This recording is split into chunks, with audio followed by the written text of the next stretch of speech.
Assalomu alaykum, hurmatli YouTube kanalimiz obunachilari, tomoshabinlar. Bugun bizda yana bir ajoyib natija. Mijozimiz Farg'ona viloyatidan bo'ladilar. Bu kishi bilan biz onlayn ravishda ishlagandik, konsultatsiyalar qilgandik. Mana ishlaganimizga qariyb 2 oy bo'lyapti. 2 oydan beri holatlari yaxshi.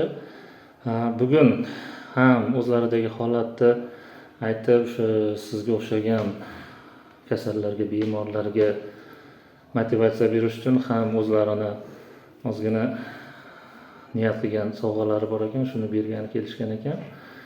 Shu bo'yicha ozgina hozir suhbat qilib o'tsak. Opajon, o'zingizdagi holat qachon boshlandi, nimadan keyin, nimalar bo'ldi? Shularni iloji boricha to'liqroq, batafsilroq aytib bersangiz, insonlarga yana ham dalda bo'ladi-da. Men 2020-yili operatsiya bo'lganman. Onkologiya bo'limida. O'shanda menda o'lib qolaman degan qo'rquv bo'lgan. Keyin bu qo'rquv operatsiyadan keyin ham ketmadi. Yil o'tgan sayin kuchayib, ko'chaga chiqa olmaydigan bo'lib qoldim. Keyin havo aynaganda ham, shamol yomg'irlardan ham qo'rqadigan bo'lib qoldim. Keyin ukol dori umuman icha olmaydigan bo'lib qoldim. Meni vahima bosib ketardi. Keyin ko'chalarga ham o'sha uzoq yo'lga mashinada yursam ham xuddi bir narsa bosib qoladigandek vahima kelib, tomog'imga narsa tiqilib qolardi. Keyin o'sha hatto ichayotgan suvimdan, yeyotgan ovqatimdan ham hatto qo'rqadigan bo'lib qoldim. O'zimni qo'rqitadigan bo'lib qoldim. Keyin kimgadir nimadir bo'lib qopti yoki kimdir o'lib qopti desa, shu narsa kallamda aylanuradigan bo'lib qoldi. Men bilan ham shunaqa bo'lib qoladi deb o'zimni qo'rqitib shunaqa vahimaga tushib qoldim. Keyin o'ta ko'p kasal bo'lardim. Keyin bir kun o'sha Skoriyda bansiga borganimizda o'sha yerda bitta terapevt aytdiki, "Singil, sizda nevroz kasalligi bor, siz yaxshi bitta psixolog topib davolaning" dedi. Keyin men o'sha YouTube orqali ko'p psixologlar kuzatdim, nimalarni eshitdim. Keyin sizni o'sha bitta bemoringiz bilan gaplashayotganingizni eshitib, tinglab, ko'rib, keyin sizga onlayn orqali bog'landim. Chunki u paytda ko'chaga umuman chiqa olmas edim. Mana alhamdulillah hozir mana davolanganimga 2 oy bo'ldi.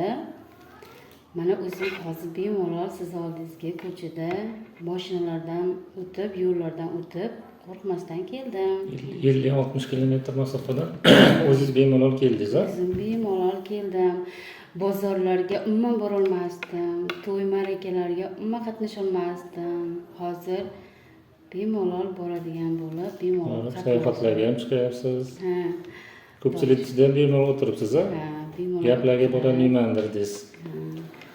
Ko'chada ham bemalol o'sha yeydigan narsalarni olib, qo'rqmasdan yeb, shunaqa qilib yuribman. Xudoga shukr, ancha tuzaldim. O'sha paytda niyat qilib qo'ygan edim, xudo xolasa, Alloh nasib qilib, agar tuzalib shu insonni oldiga o'zim bemalol borganimda shu arzimagan sovg'a olib beraman deb niyat qilib qo'ygan edim. Mana bugun Xudoga shukr, niyatim amalga oshib, uni olib keldim. Rahmat. Bu arzimagan emas, juda ham katta sovg'a birinchi o'rinda. Sizlarni tuzatganlarim, ya'ni avvalo Alloh shifo berib turadi, biz sababchi. Bizni qo'limizdan shu narsa kelganini o'zi ham bizga katta baxt. Nima desa bo'ladi? Kimgadir nimadir yordam beralyapmiz, demakki, behuda yashamayapmiz. Shu qanchadir berilgan umrimizni foydali tarafga, yaxshi tomonga sarflayapmiz degan tushuncha paydo bo'ladi. Sizga mana shunday e'tibor uchun rahmat. Bundan keyin bunaqa kasal umuman bo'lmang, sog' bo'ling, farzandlaringiz baxtiga doimo. Yana bir narsa, hurmatli tomoshabinlar, bu tag'in noto'g'ri tushuncha ketmasin. Nariga sovg'a berish kerak ekan doktorga, olib bormasa bo'lmas ekan degan narsa yo'q. Faqat shu inson rosa xursandman, shuni ham chiqaring, shu ham motivatsiya bo'lsin insonlarga degan ma'noda aytganlar uchun mana shu narsani ham chiqarishga qaror qildik. o'zlari ham o'sha boshqa insonni videosini ko'rib kelib, shu insonni videosi menga yordam berdi. Men ham qanchadir insonga yordam beradiganlar uchun mana shu ishga qo'l urdik. E'tiborlaring uchun rahmat. Agar kimda shunday holatlar bo'ladigan bo'lsa, murojaat qilishlaring mumkin. Agar shunday yaqinlaringiz bo'lsa, tanishlaringiz bo'lsa, mana shu videoni ulashib qo'yishni, videoga like va podpiska bosib qo'yishni unutmang. E'tiboringiz uchun rahmat. Mana.